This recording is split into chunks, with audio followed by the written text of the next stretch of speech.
적어도 내가 영어로 스피킹을 잘하고 싶은 욕심이 있다면 어려운 문장을 좀 멀리 하실 필요가 있다고 저는 봐요. 일부러라도. 그중에 제가 관심이 있었던 게 집요하게 팠던 게 하나 있어요. when은 우리나라 사람들이 시간을 나타내는 말로 생각하잖아요. When are you leaving? 이렇게 해서. 근데 원어민들이 쓰는 영어 중에서 when을 가만히 보니 상황을 나타내는 when을 굉장히 잘 쓰더라고요. 근데 그 상황을 나타내는 when은 절대 문장 앞에 넣지 않아요. 항상 문장 중간에 넣거든요. 예를 들어 한국 사람들은 편안한 이러면 comfortable 밖에 안 쓰거든요.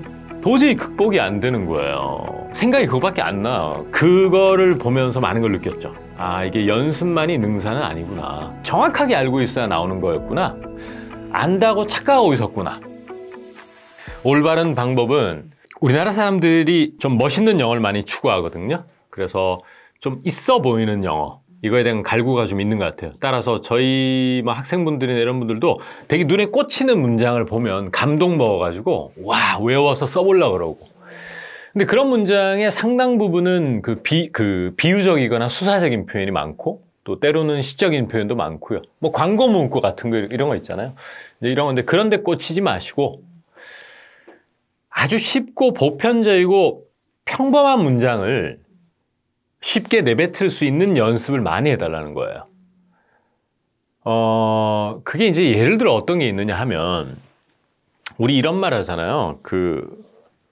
예를 들어서 제가 이 스튜디오에 온다고 치면, 제가 이제 어떤 직원분에게 문자를 보내는 거예요. 제가 지금 커피숍인데 이거 하나 사갈까요? 커피 한 잔 드시겠어요? 이런 문장이 쉽다고 생각하지만 안 될 수도 있어요. 많은 분들이 어려워하는 문장일 수도 있거든요. 근데 그게 이제 굳이 영어 공부를 들추어내서 패턴이 뭐냐, 무슨 패턴을 써야 되냐라고 얘기한다면 Do you want me to do something? 이라는 패턴을 써야 되는데, 우리 한국 학습자들은 그런 쉬운 패턴을 좀 등한시하는 경향이 있어요. 그냥 눈으로 보면 해석이 되기 때문에 뭐 입에서 나오겠지? 이렇게 좀 긴장을 안 하는 경향이 있어요. 그래서 어려운 단어나 어려운 독해를 잘 해독하는 것, 많이 외워서 알고 해독하는 것도 중요할 수 있지만, 적어도 내가 영어로 스피킹을 잘하고 싶은 욕심이 있다면 어려운 문장을 좀 멀리 하실 필요가 있다고 저는 봐요. 일부러라도. 계속 그러라는 얘기는 아니고 일정 기간은 그런 문장을 일부러 의식적으로 좀 멀리 할 필요가 있고, 굉장히 기본적인 문장들을 입에 나올 수 있는가 의심을 좀 해볼 필요가 있어요. 저게 내가 저렇게 할 수 있나? 이거 의심 없이 그 문장만 보고 있으면 저거 할 수 있다라고 다 착각하거든요. 그리고 미국 사람을 만나면 잘 안 되거든요. 그래서 저는 영어를 잘할 수 있는 방법, 그중에 스피킹은 눈으로 봤을 때 매우 쉬운 문장들을 잘 쟁여뒀다가 확실하게 내 입에서 나올 수 있도록 연습하는 게 되게 중요하다고 봐요. 참 그 문법이냐 단어 이런 거를 순서를 매기긴 진짜 저도 어려운 것 같아요. 뭐부터 해야 된다는 건 솔직히 이론적 정립이 그만큼 돼 있지는 않는 것 같아요. 하지만 물론 단어도 외워야 되고 문법도 해야 되고 뭐 구문이라고 할까? 패턴 이런 것도 공부를 해야 되는데, 우리나라 사람들은 단어 암기에 대해서 물론 싫어하는 사람도 있겠지만, 단어 암기는 사실 마음만 먹으면 또 의지만 있으면은 외울 수 있거든요.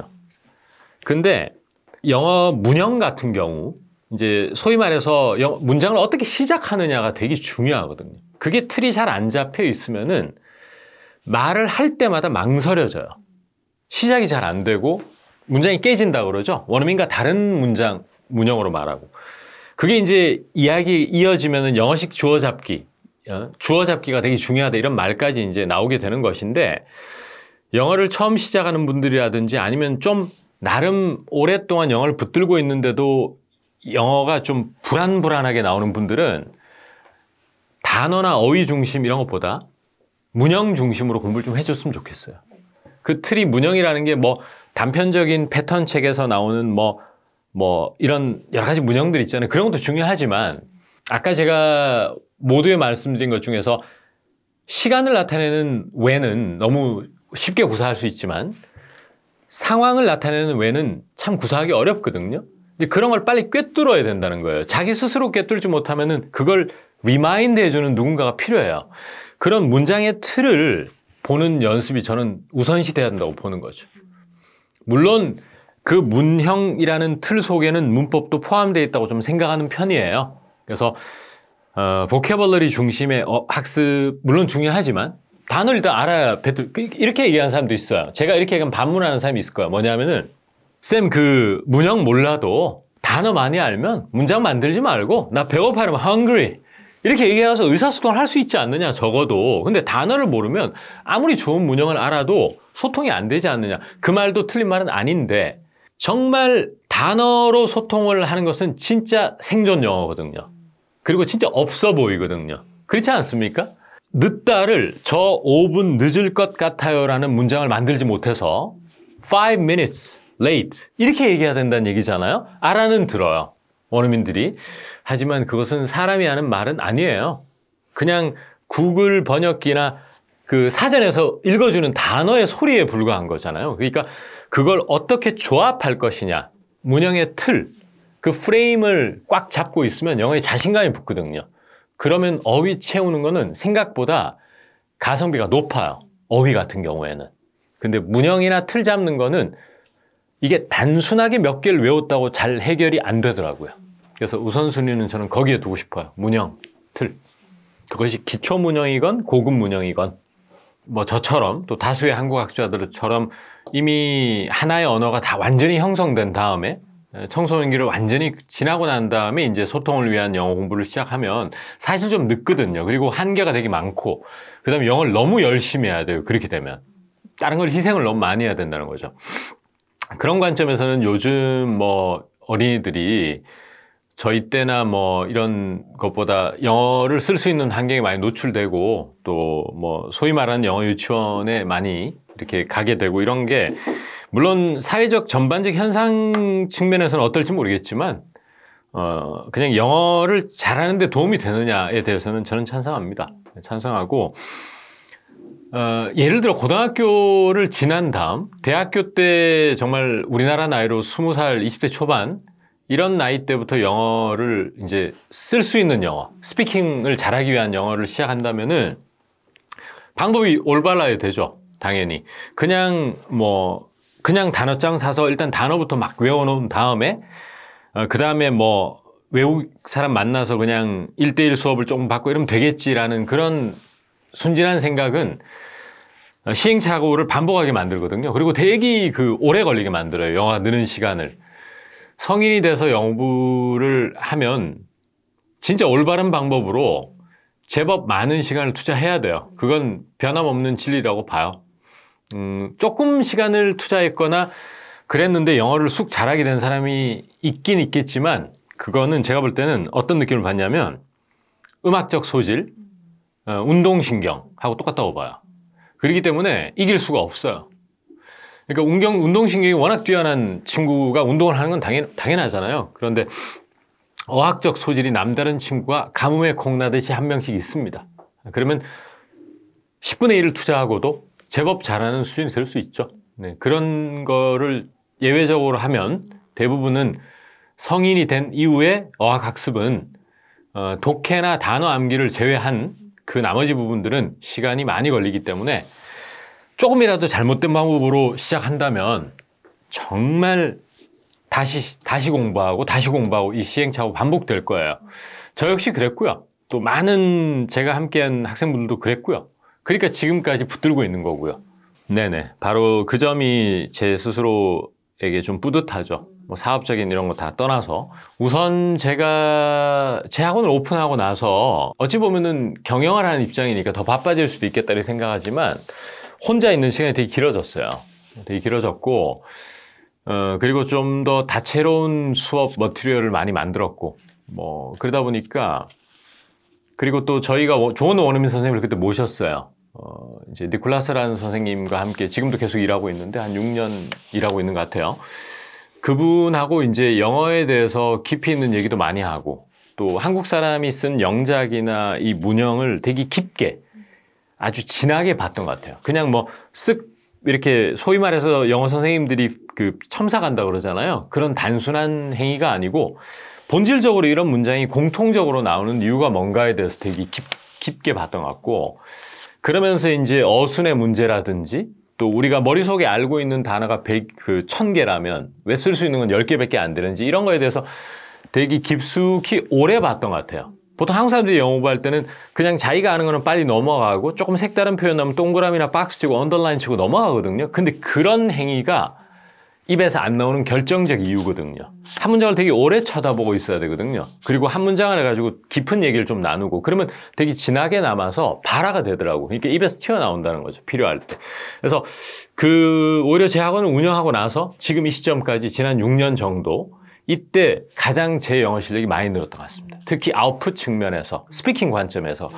이게 뭐냐면 많은 사람들이 자꾸 연습을 많이 하면 따라하거나 뭐 쉐도잉을 하거나 이러면 영어가 빨리 는다고 생각하지만 사실은 우리 입에서 나오는 영어 문장은 결국 뇌를 거쳐서 나오는 거잖아요. 그러니까 뇌에서 좋은 문장이 만들어질 때 소리의 형태로 발화가 되는 것이지 substance라고 하는 그 본질 문장이 안 만들어지고 입에서 나오지는 않잖아요.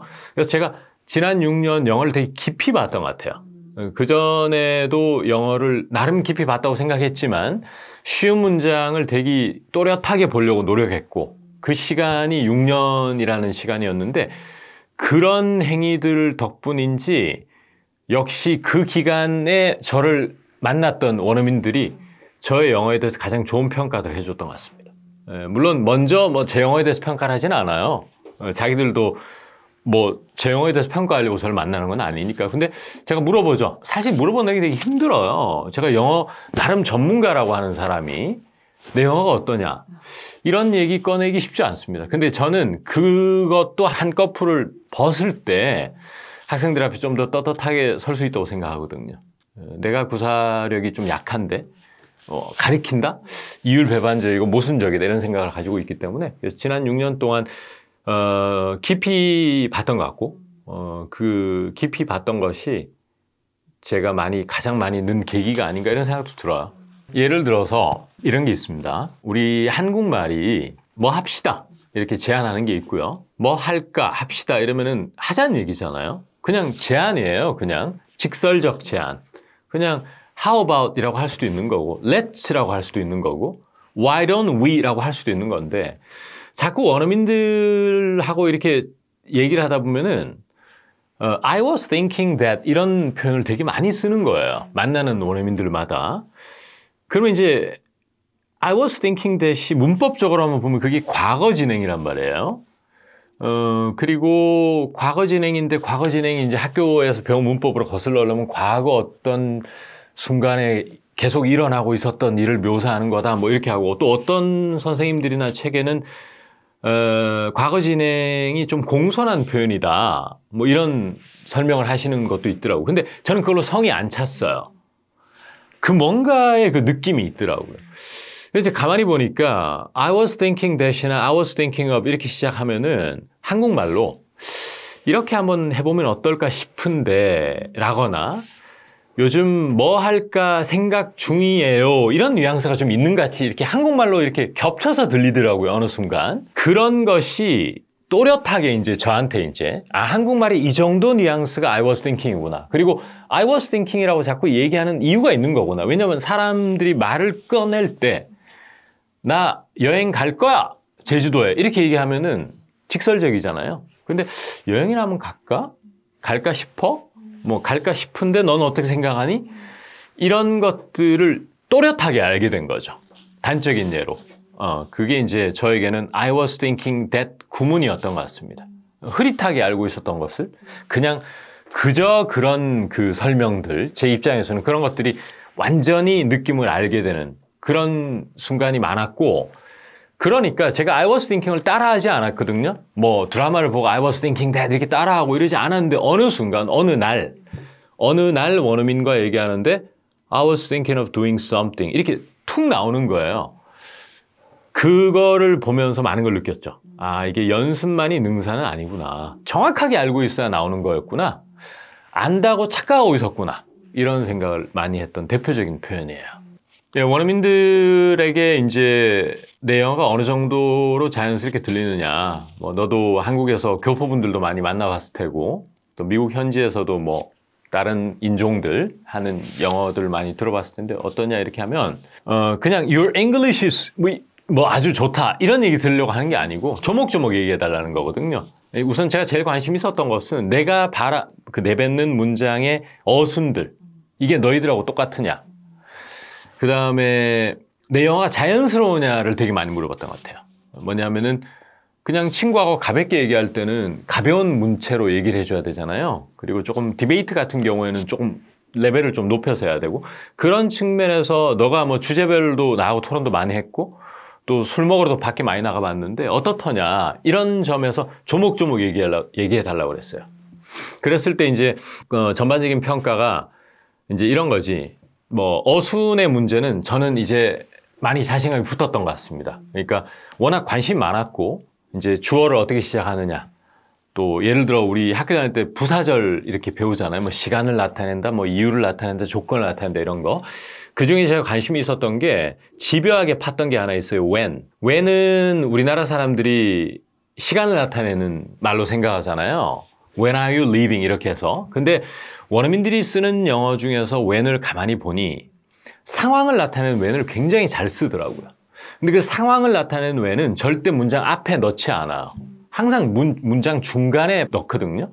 이제 그런 것들을 잘 관찰을 해서 그런지 우선 어순이라든지 문형이 굉장히 이제 네이티브와 거의 흡사하다. 이런 평가를 많이 받았던 것 같아요. 두 번째는 딕션의 문제, 어휘. 쓰는 어휘가 왔다 갔다 하면 안 되거든요. 난이도 높은 내용에 대한 인플레이션에 대한 내용을 얘기할 때는 좀 어려운 형용사도 써줘야 될 테지만 일상적인 얘기를 할 때 뭐 주말에 뭐 하려고 그러냐면 집에서 그냥 좀 쉬려고 그냥 이러면 chill이라는 이런 동사를 많이 써요. 걔들이 보면. 근데 우리나라 사람들은 take some rest 이런 아주 그 교과서적인 틀에 박힌 영어를 쓰잖아요. 근데 그런 구어 영어에 대해서 제가 되게 좋은 평가를 받았어요. 그래서 한결같이 무슨 얘기를 했냐면 거의 다가 제가 미국에 아주 오래 살았다고 생각해 줬어요. 그런 얘기를 먼저 제가 막 이렇게 끄집어내지 않고 그런 상황에서 그런 평가를 받았던 게 저에게는 아주 고무적이었죠. 스스로 좀 뿌듯한 점. 그렇죠. 일단 뭐 영어가 제 업이고 직업이기도 하고 이걸로 먹고 사는 사람이잖아요. 그러니까 잘하고 싶었어요. 사실 많은 분들이 영어 선생님 다 영어 잘한다 이렇게 생각할 수도 있을 테고 또 영어 선생님이라고 다 뭐 영어를 또 스피킹이나 모든 영역에서 뭐 잘하겠냐 뭐 이렇게 의심하시는 분도 계실 것 같은데 저는 그 소리 듣기 싫었어요. 다 잘해야 되겠다. 뭐 리딩은 당연히 한국 사람들이 좀 하는 편이고 저 역시 그랬고 근데 청취하고 특히 스피킹이 약하잖아요. 근데 스피킹을 상당히 잘하고 싶었어요. 그리고 자존심 상한 경우도 되게 많았어요.